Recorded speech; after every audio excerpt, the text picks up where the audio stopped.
چھینے گئے ہیں. اب یہ صورتحال ہے.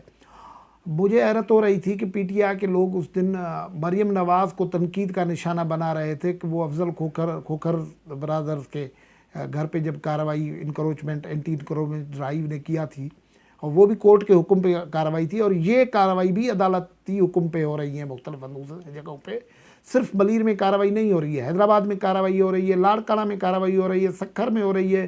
کئی جگہوں پہ کئی لوگوں کے گھر بلڈوز ہو گئے ہیں جو انکروچمنٹ پہ ہیں، لیکن وہاں کوئی پی ٹی آئی کا لوگ کوئی ہمدردی کے لیے نہیں گیا. لیکن یہاں کیونکہ حلیم عادل صاحب ظاہر ہے وہ اپوزیشن کے لیڈر ہیں، تو سارے لوگ ادھر پہنچ گئے، اور وہ پڑے جس کو کہتے ہیں پہنچے ہوئے آدمی بھی ہیں، تو وہاں یہ معاملہ ہوا. اور وہ میں حلیم عادل صاحب کا آپ سے تعارف کروا رہا تھا کہ وہ عمران خان سے ڈائریکٹ ہیں. شیخ رشید نے آج یہاں ان سے بات کی، عمران خان صاحب نے ان سے بات کی. بڑا ظلم ہو گیا ہے. اور پھر یہ جو ہے بعد میں انہوں نے ہائی وے پہ دھرنا دیا. 1 گھنٹے تک پورے ملک کا رابطہ یہ، کیونکہ سپر ہائی وے جو پرانا اولڈ سپر ہائی وے جس کو اب موٹر وے نام نہاد موٹر وے کہتے ہیں، جس میں موٹر وے نام کی کوئی سہولتیں موجود نہیں ہیں، اس پہ دھرنا دیا. ظاہر ہے وہاں سندھ حکومت کچھ کارروائی نہیں کر سکتی تھی کیونکہ ہائی وے وفاق کی ذمہ واری ہے. تو پھر وہاں وفاقی ادارے آئے اور ان کی منت سماجت کی، اور پھر ان کو اپنے بنگلے میں لے گئے، اور ان کی ایس ایس پی بلیر کو کہا گیا کہ آپ ان کی درخواست لیں اور ایف آئی آر کروائیں. اگر ایف آئی آر رات گئے تک نہیں ہوئی تھی، لیکن اس قسم کے کیسز میں عموماً یہی ہوتا ہے کہ ایف آئی آر نہیں ہوتی ہے تو عدالت میں جایا جاتا ہے، پھر وہ ایف آئی آر ہو جاتی ہے. تو یہ ایک معاملہ ہے جو بڑا سنگین ہو گیا ہے. لیکن یہاں دلچسپ معاملہ یہ ہے کہ حلیم عادل صاحب کے میں آپ سے پروفائل شیئر کر رہا تھا، وہ سندھ اسمبلی میں اپوزیشن لیڈر ہیں. وہ 90 میں ان کے بھائی ہوتے تھے علیم عادل شیخ صاحب.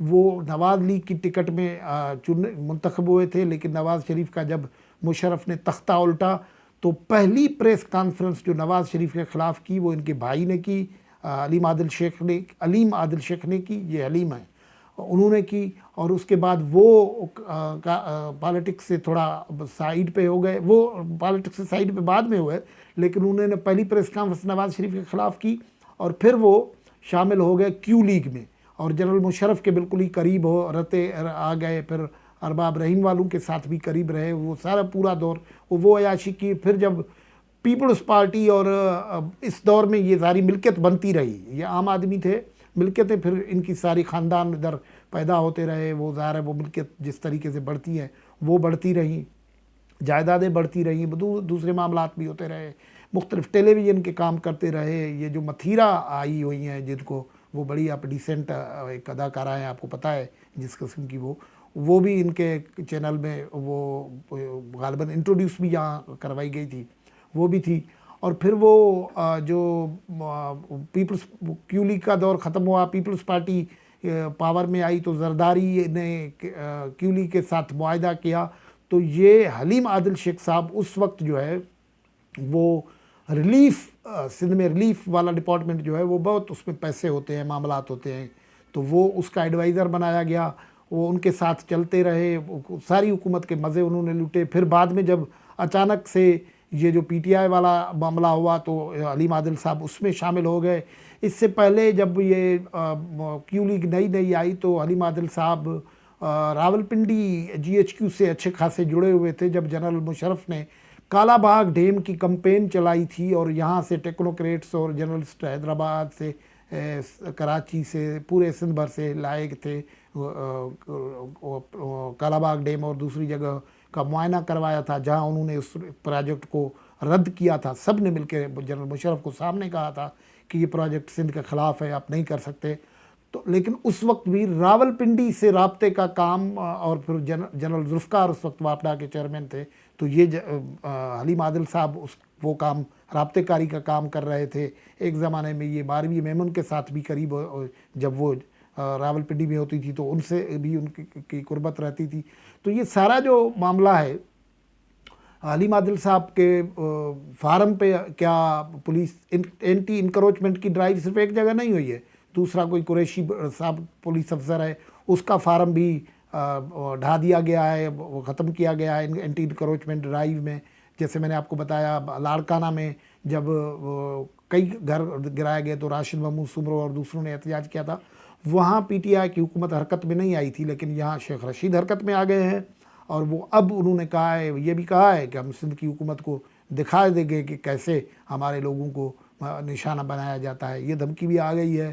اور وہ جو ڈائریکٹر ہیں اینٹی انکروچمنٹ کے طارق دھارے، جو ان کے فون کا ریکارڈ حکم دیا گیا ہے کہ وہ ڈیٹا اس کی کلیکٹ کی جائے، اور پھر عدالت میں ایک ہی دن میں وہ چلے گئے. صاحب حیثیت آدمی ہیں، وکیل ان کے ہاتھ میں تھے. اسی دن وہ ایک عدالت میں سے اسٹے آرڈر بھی لے آئے ہیں. رات گئے تک تھانوں پہ بھی یہی پریشر والی بات چلتی رہی کہ ایف آئی آر کر لیں. ظاہر ایف آئی آر ہر ایک آدمی کا حق ہے، لیکن یہ جو معاملہ ہے وہ اب سندھ حکومت اور مرکزی حکومت میں بھی تناؤ اور تکرار کا سبب بنے گا. مراد علی شاہ چیف منسٹر حیدرآباد میں موجود تھے، سیمڑ میں اپنے آبائی گاؤں میں گئے ہوئے تھے، لیکن حلیم عادل شیخ نے الزام لگایا ہے کہ مراد علی شاہ اور ناصر شاہ جو شاہ ہیں، انہوں نے یہ ان کے خلاف کارروائی کی ہے. یہ اب پاکستان کے پولیٹیکل نظام کی فالٹ لائنز ظاہر ہو جاتی ہیں کہ ایک کام اگر پنجاب حکومت پی ٹی آئی کی حکومت پنجاب میں کرے تو ٹھیک ہے، لیکن یہاں وہی کام اینٹی انکروچمنٹ ڈرائیو سندھ کی حکومت کرے اور پی ٹی آئی کے لوگ اس میں انوالو ہوں تو ان کے خلاف کارروائی ہو، تو پھر وہ اس کے اوپر وفاقی حکومت سندھ حکومت میں برس پڑتی ہے. یہ نیا دور اور نئی کشیدگی اب شروع ہو رہی ہے. گفتگو سے اجازت. اللہ حافظ.